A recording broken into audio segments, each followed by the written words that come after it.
Então, se alguém perguntasse para você hoje, o que você faz? E você respondesse, eu sou editor de vídeo. E logo em seguida a pessoa falar, então você recorta os pedaços ruins? É esse que é o seu trabalho? A gente sabe que a resposta não é bem por aí. A gente, quando fala sobre edição de vídeo, estamos falando sobre algo muito mais do que cortar pedaços ruins. Quando a gente fala sobre edição de vídeo, nós estamos falando sobre manipulação do tempo, estrutura, cor e dinâmica. O que muitos podem ter em mente é a ideia de que, essa parte está ruim, eu vou tirar essa parte aqui, juntar com a que está boa, pronto, essa seria a edição de vídeo. Coloco a minha legenda e tá feito a minha edição de vídeo. Até porque se eu for seguir essa linha de raciocínio de tirar uma parte ruim, o problema é, o que é uma parte ruim de um vídeo? O que seria uma parte ruim de um vídeo? Aí você tá gravando um vídeo e aquela câmera treme. Obviamente você vai tirar aquele pedaço que tá tremido, ok? O objetivo de um vídeo, em geral, ele é muito simples. Ele é a gravação de eventos desordenados em tempo contínuo. Então pensa só, um vídeo comum de um comercial. Você vai selecionar aqueles takes gravados e fazer ele em tempo contínuo. Quando que a gente fala sobre um vídeo de narrativa, ele já é muito mais complexo. Vídeo de narrativa, ele se torna muito mais complexo pela estrutura de tempo fragmentada, como pela necessidade de reproduzir estado de espírito.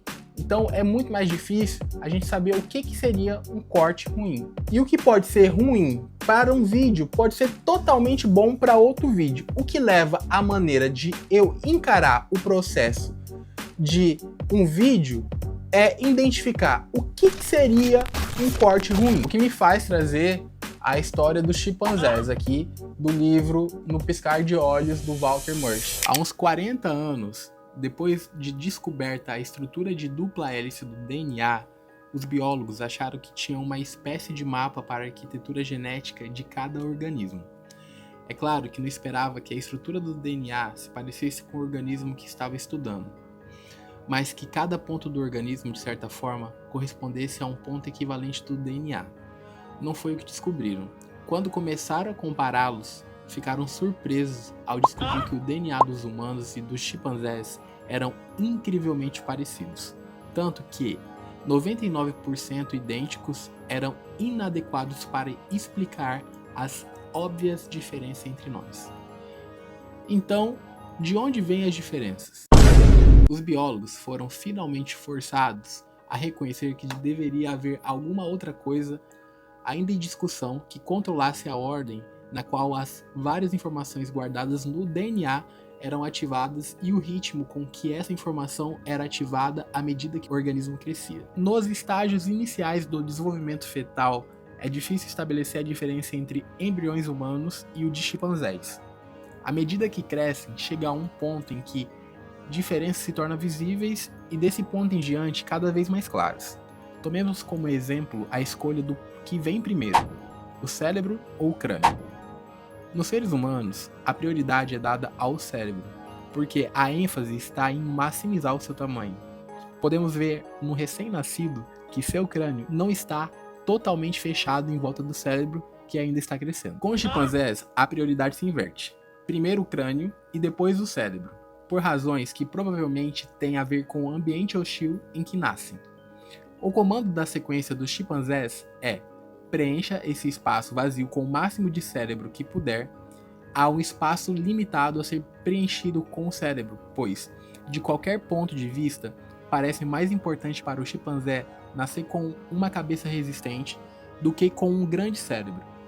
Há uma relação similar em uma lista infindável: o polegar e outros dedos, a postura do esqueleto, alguns ossos que se formam completamente antes de um certo desenvolvimento muscular, etc. Meu argumento é que a informação do DNA pode ser comparada em um filme e o mistério código sequencial ao editor. Você pode sentar em uma sala com material e o outro editor sentar em outra com exatamente o mesmo material. Os dois farão vídeos diferentes. Cada um fará escolhas diferentes sobre como estruturá-lo, isto é, quando, em e que ordem soltar várias informações.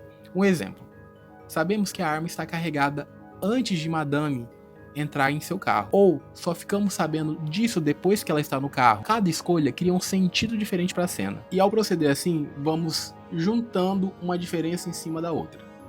Revertendo a comparação, pode-se olhar para seres humanos e chimpanzés como diferentes vídeos editados com o mesmo material. Não estou aqui atribuindo valores a um chimpanzé ou a um ser humano, digamos, apenas que ambos estão adequados aos seus respectivos ambientes. Eu estaria desconfortável balançando em um galho no meio da floresta, e um chimpanzé estaria desconfortável escrevendo este livro. A questão não é o valor intrínseco dos dois, mas o fato de ser desaconselhável mudar de ideia durante o processo de criação de um dos dois. Não comece a fazer um chimpanzé e depois decida fazer dele um ser humano. Isso produz um Frankenstein, uma colagem, e todos nós já vimos o seu equivalente no cinema. O filme X teria sido um filmezinho bem legal, totalmente adequado ao seu ambiente, mas no meio da produção, alguém superestimou sua possibilidade e o resultado foi um filme chato e pretensioso. Era um filme chimpanzé que alguém tentou transformar em um filme ser humano e que acabou virando nenhum e nem outro. Ou então, um filme Y, que era um projeto ambicioso que tratava de questões complexas e delicadas, até que a produção ordenou uma filmagem adicional, repleta de ação e sexo, e como resultado, o grande potencial foi reduzido a algo menor, nem humano e nem chimpanzé.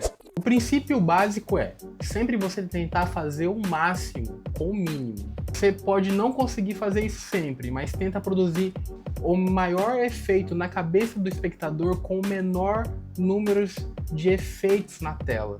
Por quê? Porque você quer fazer o necessário para conquistar a imaginação do público. Sempre tenta lembrar disso.